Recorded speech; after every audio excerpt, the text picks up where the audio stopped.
मैं आज आपके साथ हूं भी और नहीं भी।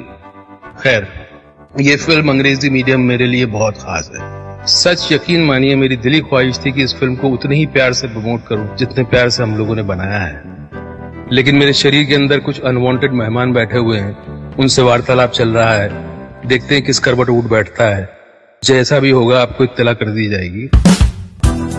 कहावत है, when life gives you lemon, you make a lemonade। बोलने में अच्छा लगता है, पर सच में जब जिंदगी आपके हाथ में नींबू थमाती है ना, तो शिकंजी बनाना बहुत मुश्किल हो जाता है।